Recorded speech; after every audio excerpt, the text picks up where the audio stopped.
Welcome back, everyone. This is The Changelog, and I'm your host, Adam Stacoviak. This is episode 133. Today, Jerod and I talked to Curtis Poe about all things Perl. A great conversation. You're going to love it. This show is sponsored by CodeShip, Rackspace, and StatusPage.io. We'll tell you a bit more about Rackspace and StatusPage.io later in the show, but our friends at CodeShip are all about continuous integration and delivery as a service. You can release more frequently, get faster feedback, and build the product your users need. A simple push to a repo runs your automated tests and configure deployments. From a simple deployment to Heroku to complex deployment pipelines for large infrastructures, they can all be set up with ease. They even integrate with GitHub or Bitbucket. You can get started today with their free plan. Setup takes just 3 minutes. Make sure you use the code TheChangelogPodcast to get a 20% discount for 3 months on any plan you choose. Head to codeship.io/thechangelog and tell them the Changelog sent you. And now, on to the show.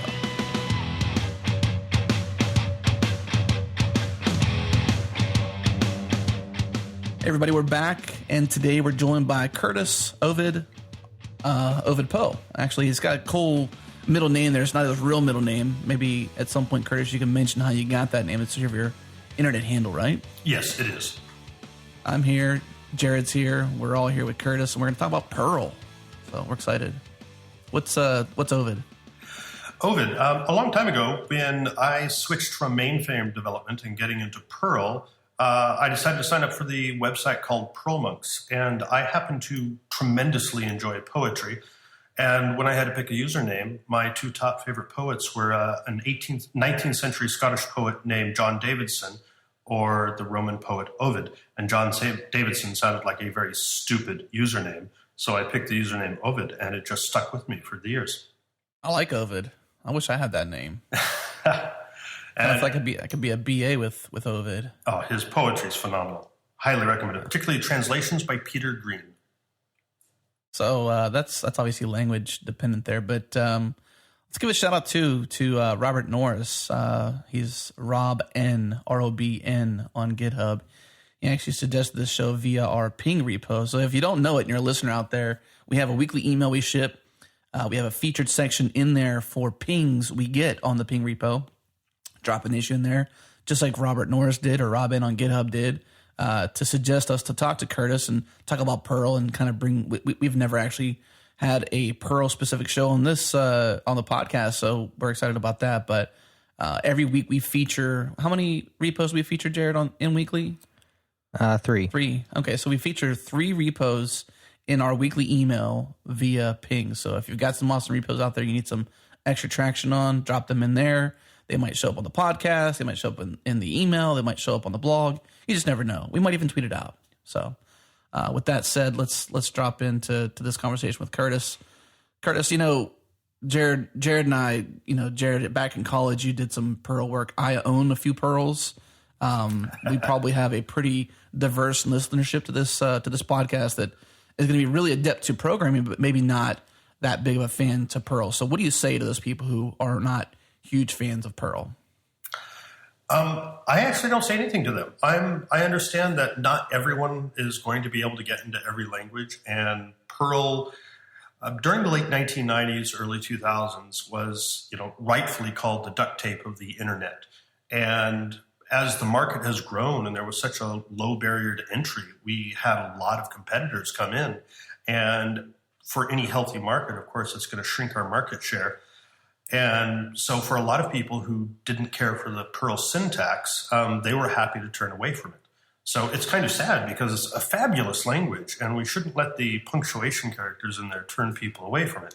But nonetheless, people have their opinions, and just as I understand that I also like other diverse languages, I enjoy Python, I enjoy Ruby, I like Prolog, I think it's fascinating. But I understand not everyone likes everything. Lisp, I think, is a phenomenal language, but I don't care to program in it just because I just find it so frustrating and ugly when I play around with it. No offense to Lisp programmers out there. So I don't really stress about it much. I understand that it's not everyone's cup of tea. So you've been doing Perl a long time. You've written a book on Perl. You have a consulting company that consults on Perl. What is it about the language that you fell in love with? It was an accident. I think it was 1999. I was a mainframe programmer, and I was mostly doing COBOL development. And one of COBOL's worst abilities is dealing with freeform text. And that's pretty much all the web is, incidentally, which is why COBOL, even though it's tried to, has never broken onto the web. And I was working on a program to convert NT CSV files into the mainframe fixed width format that COBOL is really comfortable with. And it was about 150 lines of code, and there was a bug.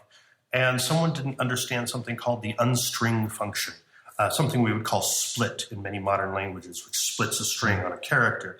And I fixed it. I got it down to, I think, like 80 lines of code. And this Unix sysadmin kept telling me, you got to check out Perl. So I checked it out. And I got this 80-line COBOL function down to about 10 lines of Perl. And that was with error checking. And it was actually fairly readable. And I was thinking, my goodness, what the heck am I doing?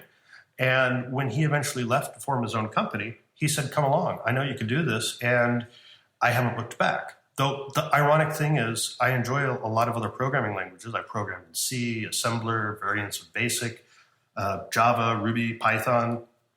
But I joined Perl right at the time of the dot-com collapse. So I stuck around with Perl for so long that after the economy rebounded, I found myself in the situation where people would see so much Perl on my CV, either they didn't want to offer me a position or they would offer me a junior programmer's salary. So I wound up sticking with Perl, and I've been specializing in it for about 15 years now. It seems fitting that the thing that brought you to Perl seems to be its best trait, which is, and what it was designed for, right? Isn't it all about text extraction and manipulation? That's initially what was going on. Larry Wall, the creator of Perl, he originally released it in 1987. And he was trying to handle a lot of problems that SED and awk and other tools were supposed to be doing, but he wanted to do it in one tool to make it very easy, I believe for reporting for NASA, as I recall. And then he eventually released Perl, open source to the community, Perl 1 in 87, and it just took off from there. It was just so phenomenally easy to hack in Perl. I mean, today I often find myself writing quick bash scripts, and as soon as they start to get complicated, I say, okay, forget about this, and I switch over to Perl because it makes things so easy. But at the same time, I also specialize in extremely large-scale websites, database-driven, that use Perl almost exclusively as the back end. So it's everything from the really tall, really small glue things that we have to the very large-scale websites. Some of the largest e-commerce platforms in the world are driven with Perl. And it's just amazing how easy it is to shift back and forth. Like in Java, I'm not going to use Java to hack out a small utility for gluing things together. It just wouldn't make any sense. At the same time, Tickle might be great for a lot of smaller tools, but a lot of people complain it doesn't scale as well. Though, again, no offense to the Tickle community. So it just really fills a sweet spot for me of being able to solve virtually all of what I tend to do on a daily basis. One of the biggest Perl advocates and fans that I know on the podcast scene is John Siracusa, who writes Perl, professionally to this day and loves the language. And one of the things that he says that's interesting, and maybe you can tell me if this resonates with you, is that Perl is really a kind of a formalization of the Unix way and kind of the taking those ideas of those small tools and those command line tools and wrapping them in kind of a nicer language. Does that resonate with you? Or yes, it does. And I'm actually going to go back to COBOL for just a moment, if you don't mind. And there's a reason for that. So one of the things fascinating about COBOL, what made COBOL so powerful and why it stuck around for so long, is because COBOL's not very good. It's not very powerful. It's hard to write big systems in COBOL. So what you do is you write a small COBOL utility, which maybe reads some records from an ISAM database and stores them in a file. But you have JCL, job controlling, which it's tough to describe. It doesn't really have a good analogy today. But JCL would have different steps. So you call a step which would read a COBOL program, which would read the data saved to a file. You call another step which would sort that file. And then the next step might load another program which would read that file, add some more data in, save it. And then you call another one which would take that saved file, pass it on to another system. Basically, it was a Unix pipeline. And that's part of what made COBOL so incredibly powerful, because it wasn't powerful. So people built a lot of small decoupled tools and kind of piped them together with JCL. So that worked out very well for me when I was transitioning into Perl initially and getting used to the Unix model, because it was used to the way my mind already worked. Build small tools, pipe them together. So that's part of the reason why, yes, I write a lot of bash. I write a lot of small bash utilities to get stuff done. But anytime it starts to become painful in bash, and anyone who's done enough bash scripting knows what I mean, I just switch to Perl and I can do the same thing, and it winds up being, it's not quite as simple as bash, but once you get to the stuff that bash is, a little bit weaker on, or maybe my bash knowledge isn't as good in, Perl just makes it so easy to glue all these different tools together, to shell out to some other program, fetch its results, fork off multiple processes, run a whole bunch of stuff, aggregate them together, and push it out there. It's lovely. It's simple. And, from scaling down to that small scale, the really tiny things you do, up to the big, large-scale systems, it's always amazed me how seamlessly it tends to do that. Let's talk about some of the large-scale systems you speak of. Do you know any off the top of your head that are well-known sites that people may not realize are actually powered by Perl on the back end? It depends upon what other people would think of as a well-known site. So I live in Europe, and one of the well-known sites over here is Booking.com. Until the IPO of Alibaba, they were the third largest e-commerce site in the world after Amazon and eBay. I mean, they're huge. They're not as well known in the United States, but basically they're an online hotel reservation system, and they're massive. And yet almost the entire back end is written in Perl. And I remember when I was working for them, one of my first days there, I was walking by this guy and he was hacking on some Java, and I was surprised. And I said, "What are you doing Java programming? What do we do with Java here?" And he said, "Well, we don't. We're taking all of our Java programs and we're converting them to Perl just because it's easier to work with." Which I found rather ironic, because sometimes you hear about it going the other way around. People are converting Perl to some other language. And here they're converting from some other language into Perl. And it's something very common for them, but they just found Perl so easy to work with.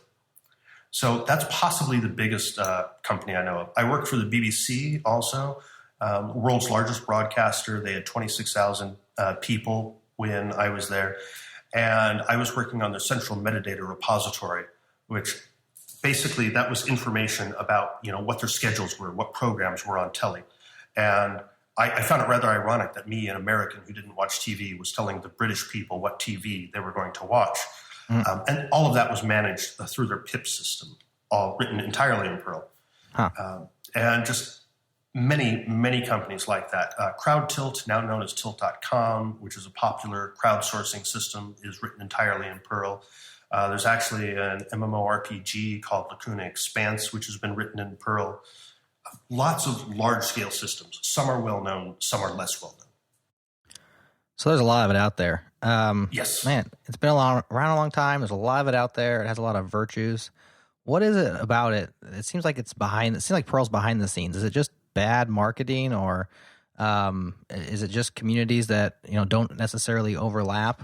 We keep our thumb on open source, and we have to go out of our way to find Perl open source, even though it has been from the very beginning. So what is it about Perl, the community? Is it just small, or is it just not vocal? Why it's not better known in the greater open source community? At one time it was. Obviously, late 1990s, early 2000, as I mentioned, Perl was known as the duct tape of the internet, because it was. Virtually everything that you wanted to know on the web. If it wasn't written directly in Perl, Perl was supporting behind the scenes. And that's still often surprisingly true today. I work for a number of different companies. They call me in for all sorts of consulting things, and I'm finding Perl all over the place. But I think part of what happened was back around 2000, 2001, there was kind of a malaise in the Perl community. Internally, they were still trying to work out some differences. Some folks were frustrated. And there was a famous incident when John Orwant threw a mug at the wall, shattered it, and said, "We've got to do something different." And then the Perl 6 project was born. And there was a misunderstanding from the beginning. It was decided that Perl 6 would be the successor to Perl, but then it was quickly realized that it couldn't be the successor to Perl, and instead it would be a sister language. Just as you have, C# is a sister language to Java. C++ is kind of a sister language to Perl. Perl 6 is a sister language to Perl 5. And a lot of people simply see Perl 5 and they don't realize that we have major releases every year or so. New features, powerful features being introduced all the time. But people just keep seeing Perl 6 and they're not aware that development is still continuing on Perl 6, that Perl 5 is still progressing at a tremendous pace. And internally, I actually was doing a lot of work with marketing with Perl, and I discovered a tremendous amount of hostility from the Perl community for marketing itself. They were just happy to sit back and get stuff done. And that kind of caused a problem. So people outside think that Perl 6 is a successor and therefore Perl 5 isn't going anywhere, when that's absolutely not true. We're on Perl 5.20 right now, Perl 5.22. It's going to be out fairly soon. New features being added all the time, powerful features, and it's a great language, but we don't do a great job of talking about it outside of the community. It sounds like some misinformation there sort of stouts you a little bit, because you obviously want to progress, but you don't want to stop the progression and be like that Perl 5 is not going anywhere. Can you talk a bit about beyond that, the health aspects, I guess, of 5 versus 6, or where that's, what some of the biggest issues are around this 5 versus 6 transition?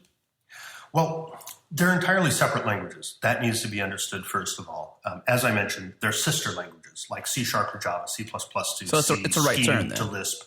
Yes. There is some work being done to make Perl 5 run inside of Perl 6, but it needs to be understood that they're not the same language. So because we haven't done a great job of communicating that outside, and because a lot of people just see that Perl 5 was released, that was actually back in 1994 that Perl 5 was released. That was 20 years ago. So people aren't aware that Perl 5.20 is not the same language as Perl 5. Perl 5 code will generally run with a lot of warnings in 5.20, but 5.20 and the supporting libraries that are available for it, such as Moose, probably the most advanced object-oriented system you're going to find in any dynamic language today, and possibly more advanced than most static languages, I would say. Fabulous tool. I miss that when I program in anything else. There are such wonderful things available for Perl 5, but people outside the community aren't aware of that. And I would like to see the Perl community. We've done a great job over the past few years of internally getting our act together, healing, pushing things forward after that malaise of people internally not understanding the Perl 5, Perl 6 split. But it would be great if we can communicate that better outside, because if people outside of Perl aren't aware of how powerful it is, the powerful web frameworks, ORMs, and other tools that we have, we drive a lot of what's called the BioPerl movement, so there's a lot of biological work, research being done with Perl. If people outside aren't aware of that, it's harder for them to make the decision to choose that. Let's pause the show for just a minute, give a shout out to a sponsor. Rackspace has been helping us out. They love open source. We love open source. We've been working with Rackspace for the past year, and one of the things they keep telling me is how much they love open source, and that's why they keep sponsoring the show and making sure that you know how much they care about it. And that's also why they're giving you and everyone else who wants it $50 a month in credit for 12 months. That's right, $50 a month in credit for 12 months to explore their open cloud. All you got to do is create a Developer Plus account to get started. Go to thechangelog.com/Rackspace to get started. You get dev-to-dev support. So if you got complex questions, you can talk directly to their developers about their SDKs and their APIs. They have various services included like monitoring, DNS, auto-scaling, orchestration, private networking. The list goes on. There is no usage limits. You can use their services as much as you want, and you're only billed for usage beyond $50 a month. Again, they're giving away $50 a month in credit for 12 months. Go to thechangelog.com/Rackspace to get started. And now back to the show. Yeah, something we have in our notes here too, and I'm going to quote this back to you because this is what you said. You said the Perl community, and you've said this too here in the show, just not as succinctly as this. You said the Perl community has been stunningly bad at marketing in this area, meaning, this divide between Perl 5 and Perl 6, and just in general, what Perl is going to do today and what it's doing today. And Jerod, I think that's something maybe we can even possibly help out with. Like, Curtis, you mentioned in the bioinformation, different areas where Perl is doing some cool stuff. I think it's neat how the changelog can kind of step in and have Curtis on the show and talk to, what probably is, we have a large Ruby audience, a large JavaScript audience, to some people who don't often look at Perl and say, oh, that's neat, we should try that out. But maybe there's a space here where there's some interest to peek up. How great is the divide between the two as far as, sister languages? Are they syntactically very similar, or they have huge differences? Was Perl 6 was just a huge undertaking? Is it used in production? I'm just having tons of questions pour out of me here. Yeah. Ovid, pick any of those and just run with it, because I got so many questions now. So if you were to look at, maybe an interesting example would be, there are many people who criticize Perl. They're unhappy with it. People who don't know Perl, they look at it and they just see a bunch of sigils, punctuation characters all over the place. Many of these people could look at Perl and PHP and not tell you which is which. They're not going to say anything about PHP. They might have different complaints about PHP, about how it's kind of ad hoc, unclear interfaces. But for the uninitiated, you won't see a difference. And yet many people will turn to PHP over Perl, simply because it's just ubiquitous on web servers and it's so quick and easy to get things started with PHP. Perl is extremely powerful. I think in many respects, I would definitely prefer Perl over PHP, not just because I know it so well, but there's some benefits to some of the things it does. I'm not going to get into it. I don't want to fight between the languages. PHP is a great thing because it does other stuff well. But if you can't tell the difference from the outside, then if you're in the inside, you can easily tell the difference. For Perl 5 and Perl 6, from the outside, it's a little bit harder to tell the difference until you start getting into some of the more advanced features. From the inside, you're going to see huge differences. So they're definitely sister languages. So you would look at Perl 5 code, and there's a lot of Perl 5 code, which if it's written carefully, will run the same under Perl 6. But the differences quickly diverge in the cleaner syntax of Perl 6, something we call invariant sigils, which really solves a lot of the problems that new developers in Perl 5 had. A lot of the things that are add-ons to Perl 5 today, such as metaprogramming, roles, which is probably the greatest advancement to object-oriented programming since Simula 67, almost 50 years ago. That's going to be baked into the language. There's so many powerful things about it, which either don't exist directly in Perl 5 or would be very hard to implement. Tell us about that, this roles thing. Okay, roles. This comes from Smalltalk-style traits, and there was a paper called A Brief Introduction to Traits, I believe is the name, and it was an introduction to solving a long-standing problem we had with object-oriented programming. So in 1967, Simula 67 was released, and that had classes, inheritance, polymorphism, encapsulation, and people generally agreed about all of that except for inheritance. Inheritance was such a problem. So many languages allow multiple inheritance, such as C++ and others, but you're often warned not to actually use it. Other languages, such as Java, Ruby, and others, say, okay, multiple inheritance is such a problem, we're not going to allow that at all, but here's the alternative, and they actually encourage the alternative. The problem is the alternatives, such as mix-ins, interfaces, they have so many built-in problems themselves that they didn't actually solve the underlying problem. So the traits researchers, we call them roles in Perl because traits is actually a term for a different thing. What the traits researchers did is they were funded to investigate the problem, come up with a solution, and what they discovered was classes actually have two roles. As an agent of responsibility, your employee class, as your system grows, has to take on more and more and more behavior. But if you're going to inherit from your employee class, then it's an agent of code reuse. And quite often for code reuse, we don't want all that behavior. We just want little specific bits and pieces. And in fact, there's a language called Beta, which was going to implement multiple inheritance. But when they researched it, they found out that almost everyone using multiple inheritance wasn't for creating more specialized classes. It was just to pull out bits and pieces of parent classes.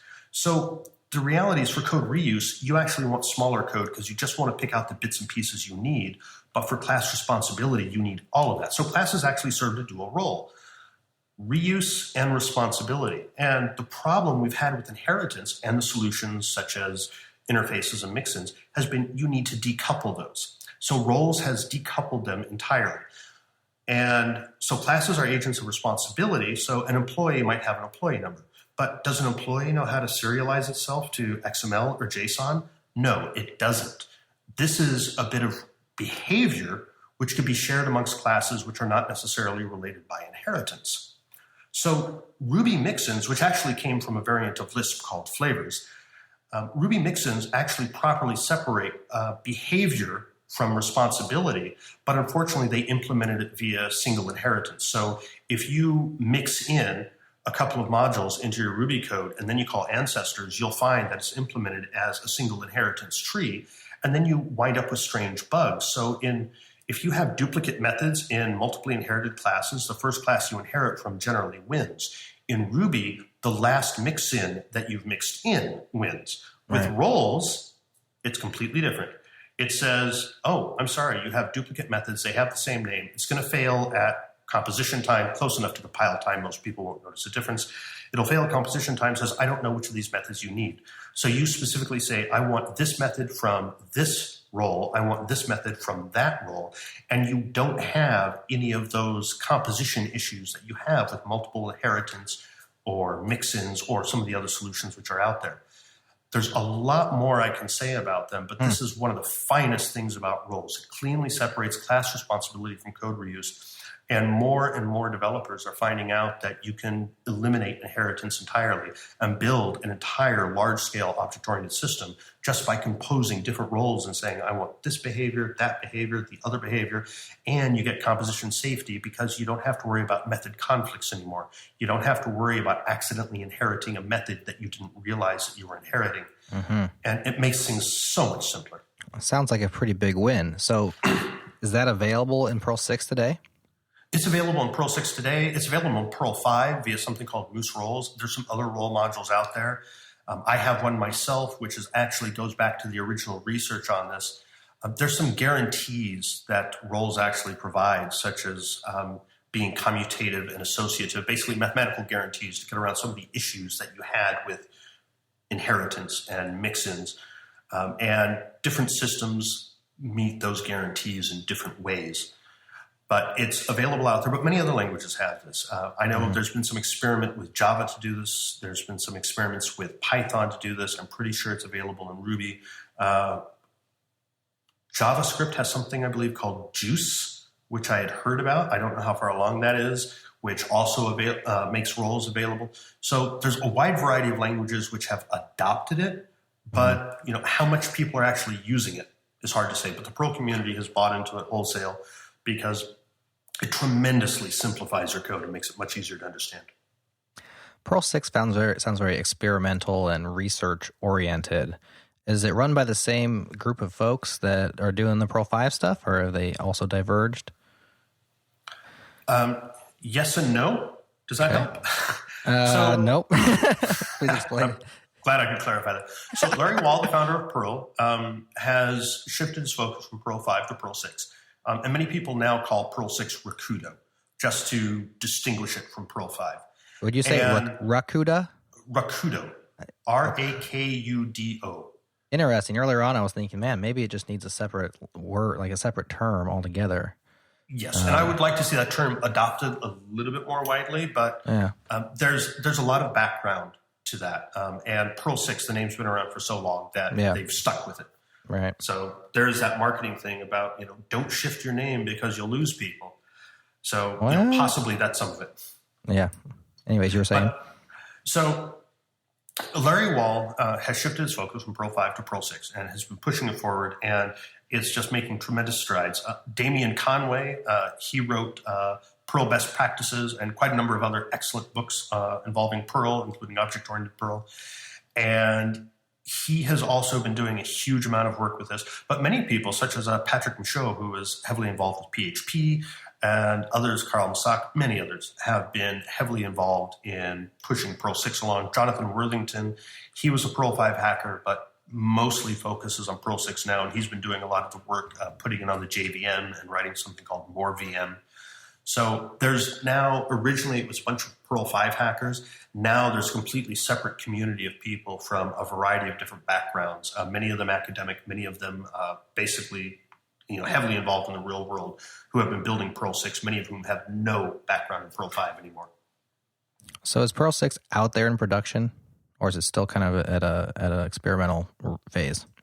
I do know there are some folks who have been using it in production. Generally, they're using this for smaller tools, the sort of small tools that you might build shell scripts for, because that's a little bit safer, a little bit lower risk.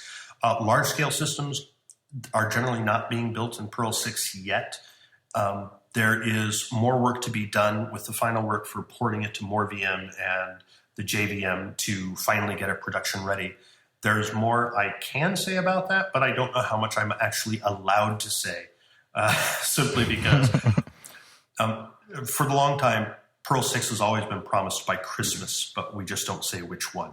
Yeah, I'm reading some commentary behind the scenes here, just sort of listening to you. By the way, I love that explanation of roles versus inheritance. That was really great. But some thoughts here from Reddit. I'm not sure that's the best place to go for thoughts, but it seems like people have this huge question in the Perl community about what's happening with Perl 6.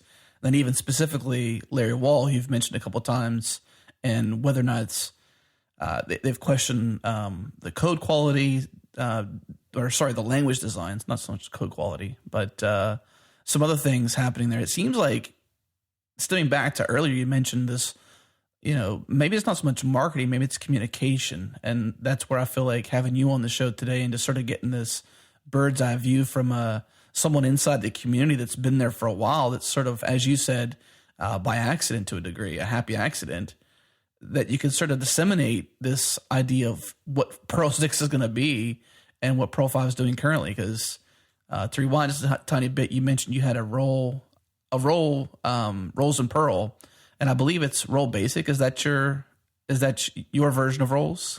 Yes. Okay. There's a second traits paper. Let me see, is it typed calculus? No, traits, the formal definition, I think is the name, which despite the name is actually a fairly easy to read paper, which unfortunately I consider to be the traits paper that no one has ever read, but should. Right.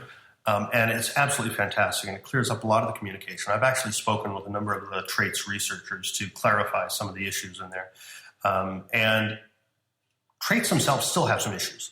I should call them roles just because that's what Perl does. They still have some issues because this is programming. And in programming, we don't have perfect systems anywhere. But they are the best thing to come along. And I have worked with so many alternatives, and they do solve so many problems. But yes, I wrote Role Basic in an attempt to create a system that goes back to the original definition and truly respects some of the rules, such as being commutative and associative. For example, if you have a role which does JSON serialization, and you have a role which does YAML serialization, and if you compose both of those roles, it doesn't matter which order you compose them in, unlike inheritance or mixins. It's guaranteed you get the same behavior. Technically, it is possible to violate this contract with roles. Or if you have the role which does JSON serialization consumes another role which does marshalling, you might just decide, no, I'm going to consume my does marshalling role, and that is going to consume the does JSON and does YAML role. So I'll get all of the serialization methods all at once.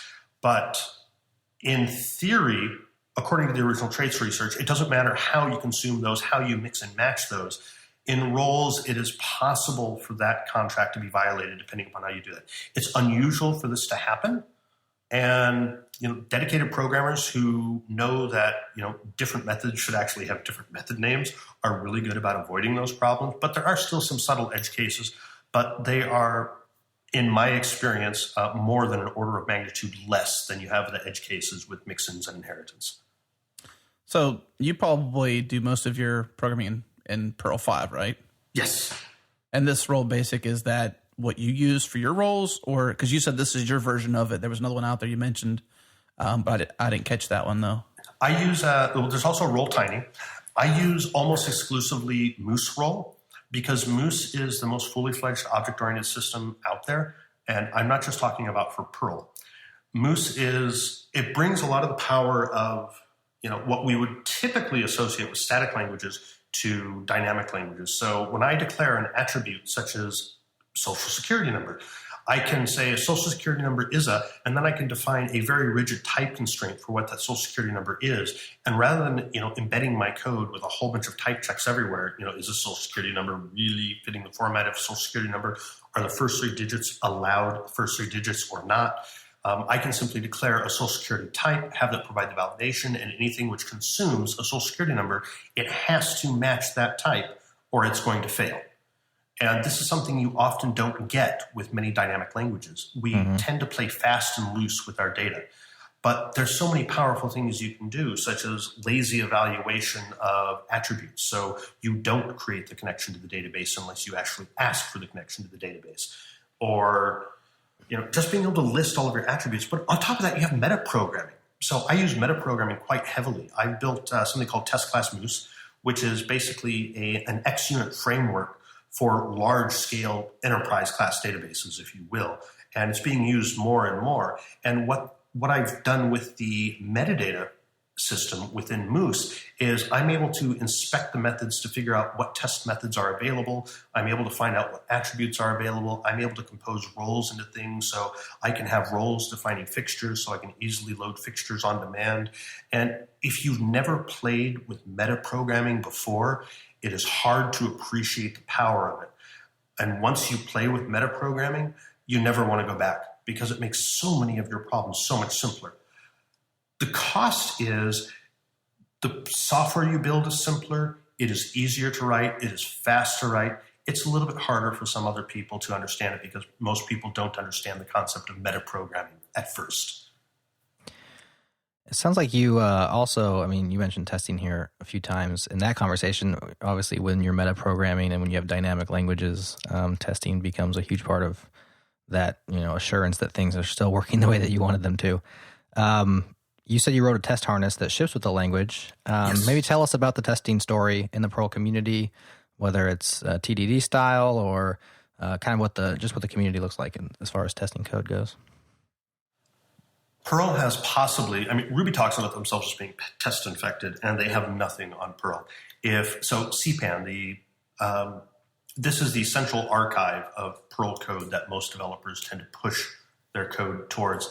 And if I push my code up to the CPAN, it's immediately pushed out to the CPAN testers network, where people are running the tests for my code on all sorts of different flavors of Linux, all sorts of different flavors of Windows, all sorts of different Macs, on AIX, on Solaris, you name it. My code is being tested there with tons of different operating systems, tons of different versions of Perl, and I find out very quickly which operating systems, which versions of Perl my tests are failing on, and this is for free. And this is a sort of thing that enterprise customers can pay hundreds of thousands of dollars a year for. Right. And there are millions and millions, literally, of test reports out there on CPAN testers. And when you go out there and you pull up one of the versions of your module, and my version of this module, 1.14, happens to fail on Solaris with Perl 5.16, and then you can go and if you've written your tests well for printing out good explanations of what's going on with your test, you can say, oh, now I understand what's failing. And even if you don't know Solaris, you can contact a Solaris user or perhaps a person who originally ran it on their what we call smoke machines, their smokers, and say, my module failed on your machine with this version of Perl. Can you help me with this? And you get this powerful free feedback that is virtually impossible to get otherwise. And anytime I upload a new module to the CPAN, I get hundreds and hundreds of test reports coming back very quickly. And it's just phenomenal. And I don't see that other places. If I want to install a module on my local machine, I can have the option to run the tests or not. So if I want to run the tests, I can see what's going on. I can give feedback to the module authors. It's very easy. And it's gotten to the point it's very, very much frowned upon for popular modules to be uploaded to the CPAN without tests. And the test coverage is just phenomenal in many of these modules. And it's nice for me as a developer when I'm recommending, use this new module in your code base because it's going to save you a lot of time and trouble. And they say, well, is it robust? And I can say, look at this test suite. Look at all of these test results on all these different operating systems, all these different versions of Perl. Look at all those green bars there. And it's just fantastic. So I love it. Makes me very happy. I did not know that about CPAN, that tester. What do you call it? Test smokers? The smokers. Oh my goodness, I'm trying to remember the name. It's something that I've taken for granted for so long, to be quite honest. The CPAN reporters. I would have to go and look up the URL offhand. But it's, you can go out there very quickly and see all of the test reports which are available for all of your modules. But this is free, and anything anyone uploads is automatically run through the system by just dedicated volunteers. So it's not something you have to sign up for. It's not something you have to ask for. It just automatically happens for you. That's awesome. When I was back in college and I was doing some Perl, I liked the language. I still like it to this day. I think, I saw the value, especially in the regular expression stuff back then, that it just was so easy comparative to what I had done previously. And CPAN was always boasted as, this great thing. Now, as a fledgling young programmer, I'm probably like 2001, 2002. Okay. Man, I just could not figure CPAN out. I couldn't even get past like the configure step to get that thing out there. I'm just trying to get somebody else's code on my system. And I'm sure it's an isolated incident, but maybe give us some background on CPAN. I know that it's much touted as a great system. It sounds like that automated testing thing is really cool. Tell us more about it. So the CPAN is a comprehensive Perl archive network. And there's a module, cpan.pm, which comes shipped core with Perl. So when you first download Perl, you can run the CPAN command, CPAN, all lowercase. And what you experienced was a long-standing problem. Today, what it does is it says, oh, this is the first time you're running CPAN. Would you like me to configure as much as I can automatically? You hit yes, and it magically works. That sounds great. So that's not what I was having. I know. Yeah. Basically, they took the trouble to make the pain go away. So I often install new versions of Perl. I'm playing around with different things. I set up CPAN for the first time, and if I select yes, occasionally it might pick a mirror too far away from me. But aside from that, it works beautifully, and it's not a problem. You also have CPAN minus. So cpanmin.us, that's the site which has a very simple command that you can run, which will allow you to install CPAN minus, which is kind of like CPAN, except it does even less. So CPAN, when it downloads your code, it will download all the dependencies, run all the tests, and then you have some dependency failing on a test which is completely unrelated to what you're doing. Or CPAN minus will just take all the pain away and just build your code and install it for you very quickly, and is very powerful, and most of the time it just works wonderfully. So we're actually winding up with multiple different solutions depending upon what your particular needs are. How thorough do you want your test coverage to be? Are you not worried about that? Do you want to just install a simple module quickly? Most of it's just painless, and people don't have to worry about it anymore. So what you discovered was a long-standing complaint, but it pretty much doesn't exist today. Cool. I just loaded up CPAN minus, and it redirected me to a GitHub page, which makes me wonder, like, where are y'all at with Git and GitHub and having code be publicly available on those on GitHub at least? Yeah, embarrassingly enough, I just had the same thing. Is that not supposed to happen? It wasn't happening a few days ago. Okay. So that makes for a very awkward turn for this conversation. Or a perfectly intended turn for conversation. Yeah. In our eyes. So many Perl developers are heavily involved in using Git. So my company actually offers Git training also, just because it's so incredibly popular. And it was interesting that, I would have SVN available for the longest time. And, you can submit patches to my modules, via SVN or, just using the diff patch command, whatever. And I could count on the fingers of one hand the number of patches I would get per year. Since I switched to doing most of my development and sharing my code on GitHub, I'm getting patches all the time. Yeah. And it's just phenomenal. And because the Perl community is very keen about testing and documentation, I'm usually getting patches with full documentation, full tests, or if they don't have them, people will say, this is just exploratory to solve this little itch that I have. What do you think? And it's a way of collaboration that just didn't exist before, and I'm very, very pleased about that. Most of the Perl community's bought into it. Cool. And are those integrated Git and GitHub and CPAN as far as publishing goes? Or are they completely separate? You have what are called meta files available in your distributions, which can say my bug queue is actually out on GitHub. The actual base repository is on GitHub. So if you go out to CPAN and someone set up their meta files correctly, you can just click directly on the source repository and it'll take you over to, GitHub, or click on the bug tracker, and instead of the built-in RT tracker that CPAN uses, it can take you over to the GitHub tracker or any other site you want. It's not just tied into GitHub specifically. It's a generic system saying, this is where my source repository actually is. This is where my bug tracker actually is. And it just handles it for you. But it's very agnostic about this. CPAN isn't tied into GitHub, but it's probably the most popular alternative today. We're going to pause the show for just a minute, give a shout out to a sponsor. StatusPage.io is a new sponsor for us. We're glad to have them. It's all about transparency during downtime. And the best way I know to do that is to use StatusPage.io to create a status page for your app or your website so you can have an always up and always on way to communicate to your customers when you're in a bad situation. Your customers can subscribe to updates. You can broadcast upcoming maintenance windows. You can post updates minute by minute, hour by hour, keeping everyone informed, everyone on the know.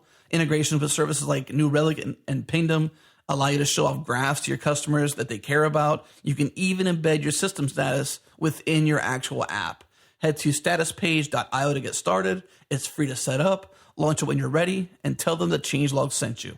And now back to the show.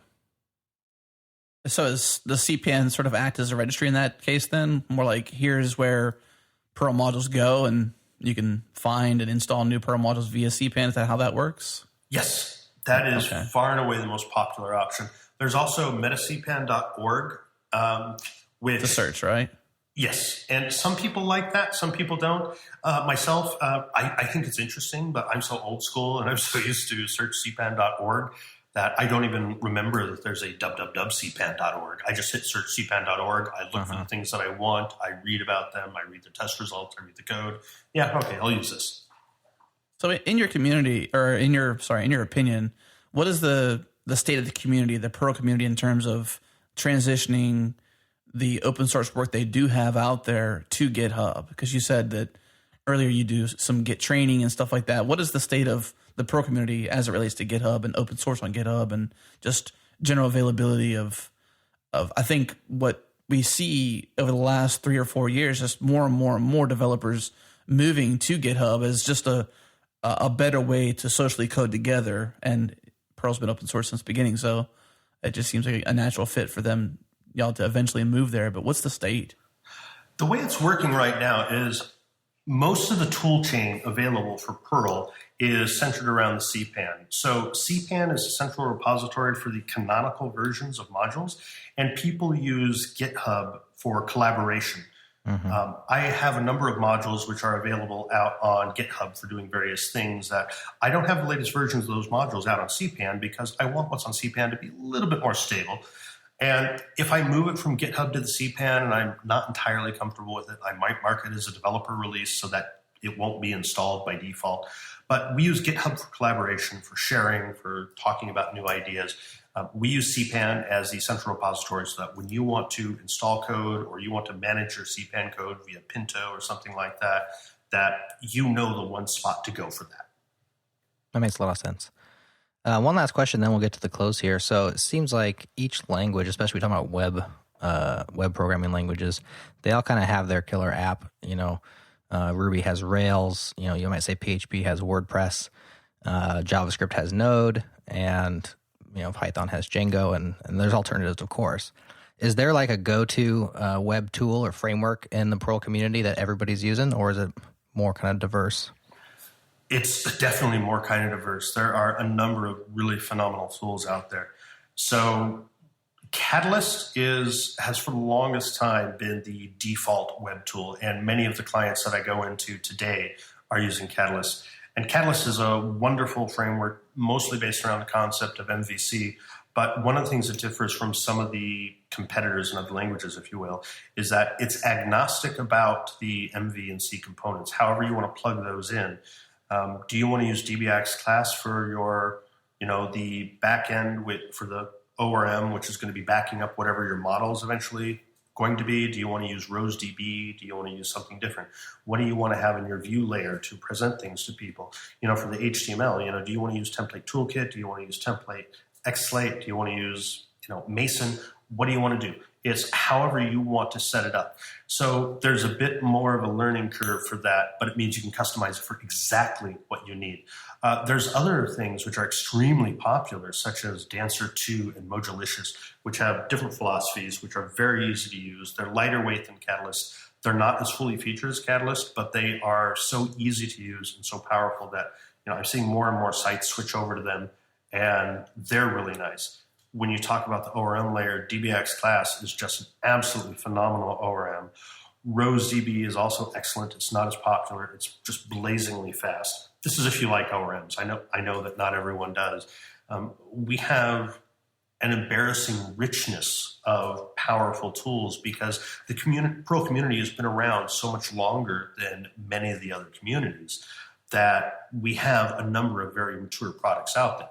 But unfortunately, that means if someone says, what should I use for, writing this brilliant new website that I have? You said, well, you've got this, you've got this, you've got this, and all of them are excellent. All of them have pros and cons. And a lot of people, I just want that one thing. And they just want to be told what to do. And that's a little bit harder to do with Perl because we have, an embarrassment of riches, if you will.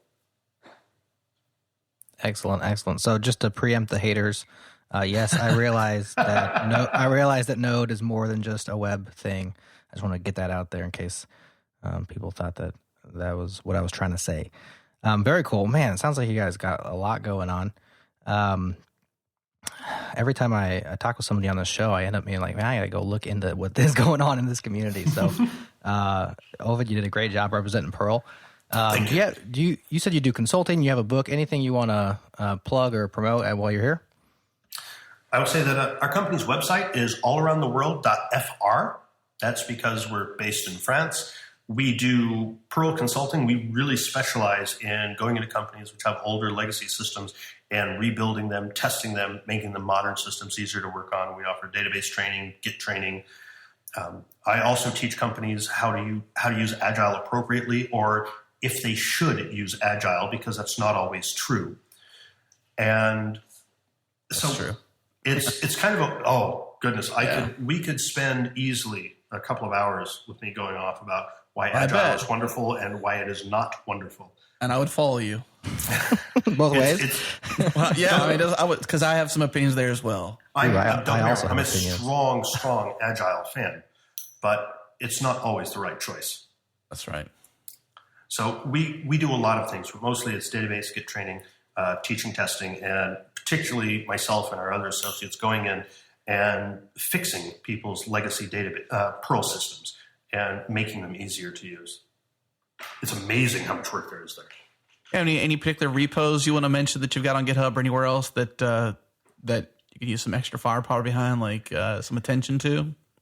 Oh, my favorite one is unfortunately a private repo. It's a project code named Vir, which no one's seen, but I've talked about it a lot on my blogs. I'm building a text-based MMORPG in Perl. When's that going to get out there? I'm hoping to have Christmas. By Christmas. By Christmas. Good one. I'm hoping to have an alpha out by the end of next year. We actually might have a new developer being pulled up on it this year. There's actually been MMORPGs written in Perl before, but this one, I found an interesting niche in the market, which is completely uncovered and which was a lot of fun. So I'm just building a science fiction world, a true RPG, not one of these things you just click around on like bulletin boards on the web, but it's text-based. So I'm having a lot of fun with that. Otherwise, I would tell people, check out my test class Moose repository if you are interested in Perl and you need to build a large-scale test suite. It's much, much better than many of the other alternatives out there. For the same reason you wouldn't build a huge website today without choosing an appropriate framework, you don't want to build a huge test suite without choosing an appropriate framework. We can't obviously close this show unless we ask the notorious question, which is, who is your programming hero? And I figure with some of the names you've mentioned today, you probably either will repeat them or you'll have new heroes to mention. So let us know who your hero is. Oh, you're not going to believe me? My programming heroes are my COBOL professors in college. Really? The reason for that is, so my Java instructors, I remember my very first Java instructor, she was fresh out of uni, and she had trouble explaining the difference between a class and an instance. And it didn't appear that she was a bad teacher. She just seemed a little confused on the concept. My second Java instructor, I accidentally turned in some code with some JUnit tests, and he was confused and kicked it back and said he didn't understand what that was. I've had this happen with professors in a number of different programming languages who just didn't have real world experience. But the COBOL teachers, they had actually come back in from the field with many, many years of experience and were able to give a class full of students who were often, not very interested or, not very responsive, excellent real world descriptions of what you need. And I still remember the time I was trying to sign up for a C class at a uni, and they told me, we don't offer C anymore because the future is object oriented and C is obsolete. Yes, completely ivory tower. But the COBOL developers, the programmers, the professors, they understood that, okay, it's not the most popular thing out there, but they had tons of real world experience, which they were able to communicate in a way that my other professors didn't. And they were some of the best examples I had of what we actually need out there for teaching the next generation of students. The combination between deep theory that is really useful at surprising times, but the real world pragmatism of, I got to get stuff done. So they are my programming heroes, even though no one knows their name, no one cares about them. They're the ones that we need to see a lot more of. Often, teachers end up being heroes anyways, and that's just a good thing. You can at least, on this show, reach back out to them. I wonder if they happen to know that they're your heroes, by any chance. But I should find out and contact them. What'd you say? I said I should find out and contact them at some point. Yeah, I mean, because anytime you've touched somebody's life, it's nice to know, because it's sort of like this pay it forward, for teachers. They don't always see the fruits of their labor. They don't have the luxury of instant gratification. That's sort of like plant a seed and it grows over years and years and years. And oftentimes that person goes on to do great things, and unbeknownst to that person. But I know that I've got a couple of heroes who are like that. So just saying. But okay. Curtis, it's definitely been a pleasure having you on the show. I think that you've given Jerod and I some food for thought, so to speak, on the Perl community and the Perl ecosystem, and how we can sort of support that in our own way here at the Changelog to just help with this communication and marketing divide of Perl 5 versus 6, and just in general what's happening. It seems like you got a lot of fun, great things happening that just need maybe a clear. I don't even know how to say it, but I'm sure there's some way we can help. So we'll do whatever we can to help you and help the Perl community. We do want to mention a couple sponsors to help make this show possible before we close out: CodeShip, Rackspace, and StatusPage.io. All great sponsors of the show. We couldn't do it without their help. So, Curtis, Jerod, let's say goodbye. Adam, Jerod, thank you very much. I had a blast.